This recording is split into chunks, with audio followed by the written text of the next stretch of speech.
Good morning, students of class 10th.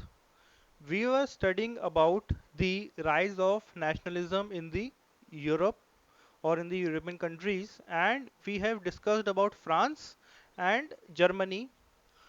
In today's video, we will be discussing about the state of Italy, right?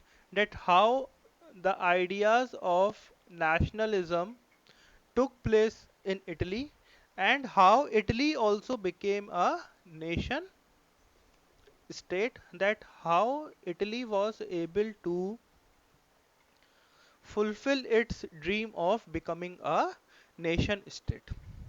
So let us discuss that. Italy comprised several dynastic states as well as the Habsburg Empire, right? Like Germany was consisting of 39 states. In the same way, Italy was also consisting of many small princely states and dynastic states were there, and there was one Habsburg Empire. During the middle of the 19th century, only Sardinia was ruled by an Italian princely family. Right, there was only one state of Sardinia which was ruled by Italian family. Otherwise, all the states were ruled by different dynastic emperors. The northern region was under Austrian Habsburgs, while the southern region was under the control of Spanish Bourbon kings.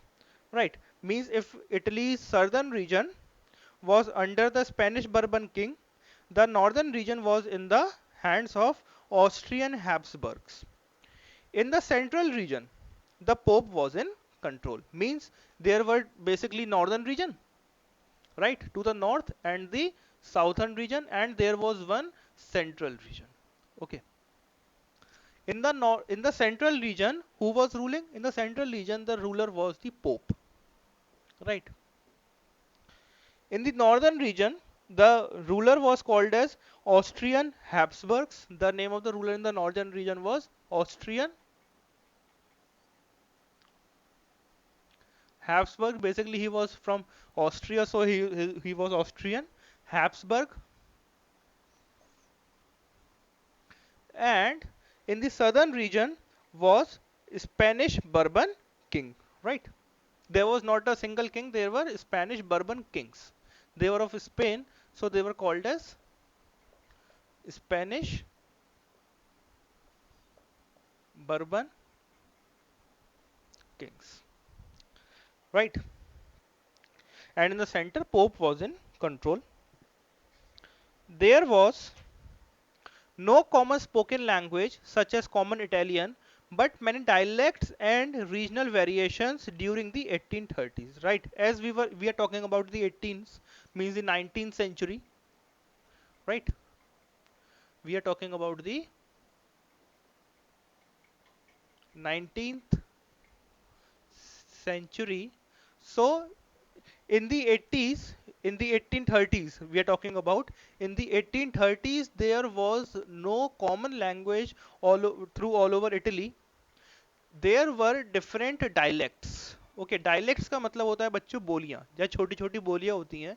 जैसे हमारे India है, India के अंदर भी हरियाणवी बोली अलग है, right? Bhojpuri बोली अलग है, चाहे सब हिंदी में ही है, but there were same in Italy that there was no common spoken language, but there were different dialects.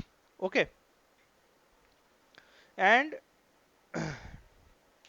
there was a famous propagator who was Mazzini, Giuseppe Mazzini, about which we have studied in the previous videos also. If you want to study more about him, you can go to those videos and study about him.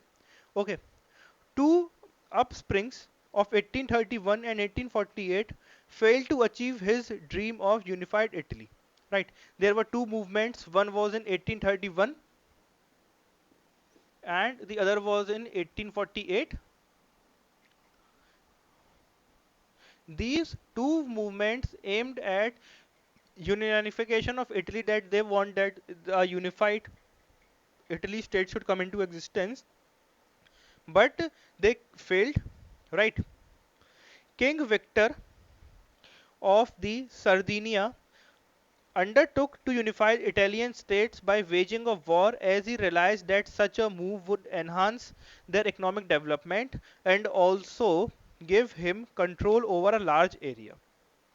Cavour, his chief minister, led the movement to unify the regions of Italy.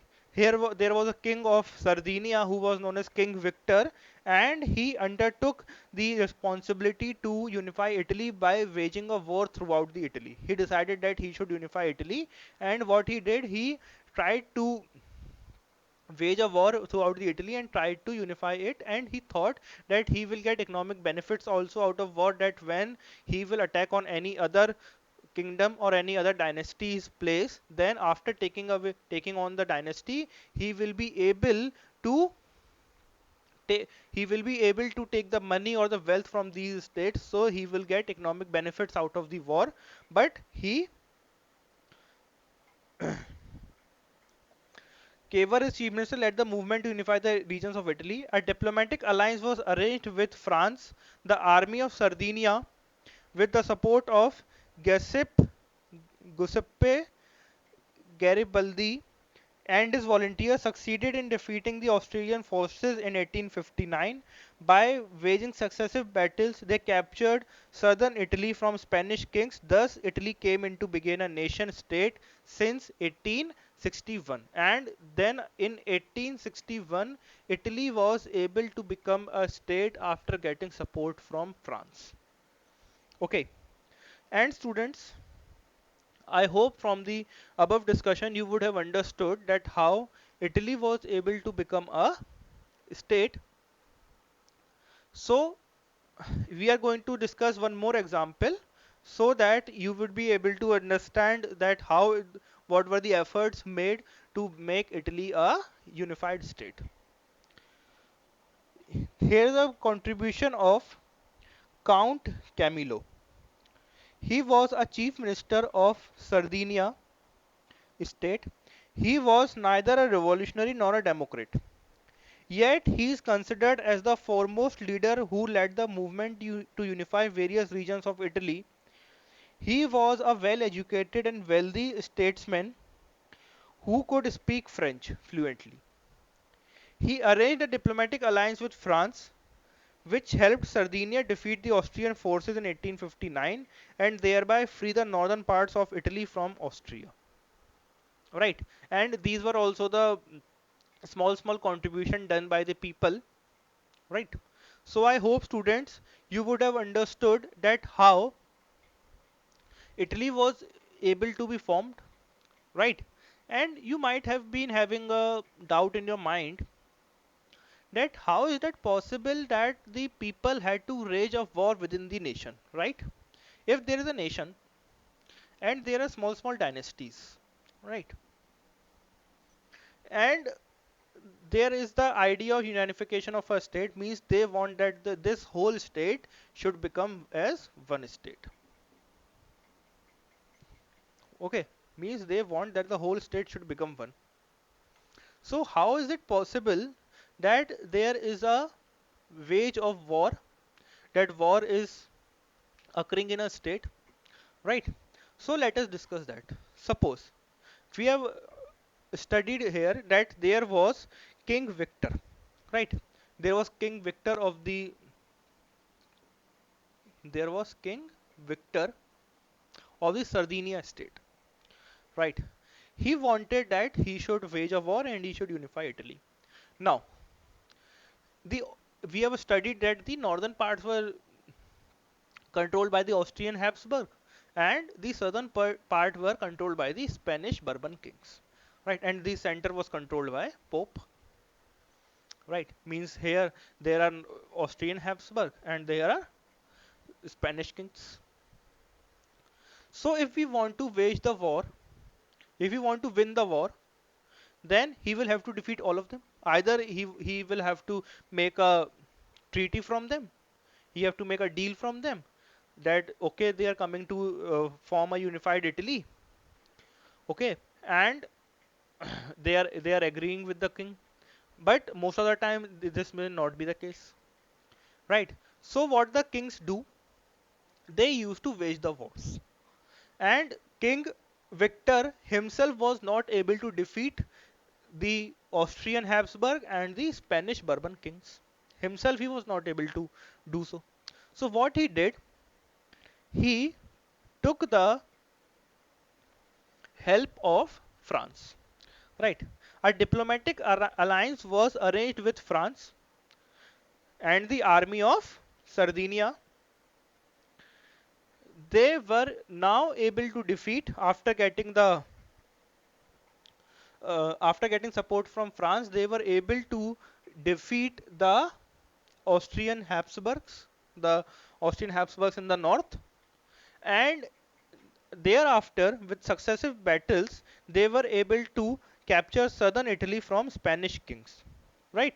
And thus, after in 1861, Italy was able to become a nation state. Okay, students.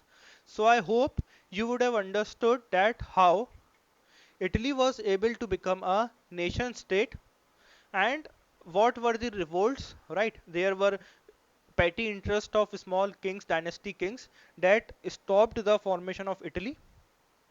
But later on, when France come into the role of a supporter of the King Victor, then King Victor was able to take over all the other states of the Italy, and he was able to form a Italian state.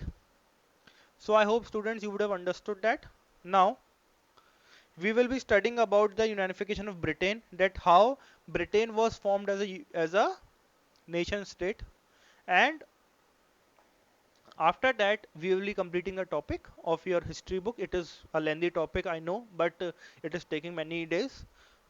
Okay, so we will meet in the next video. Till then, stay at your homes and stay safe. Thank you.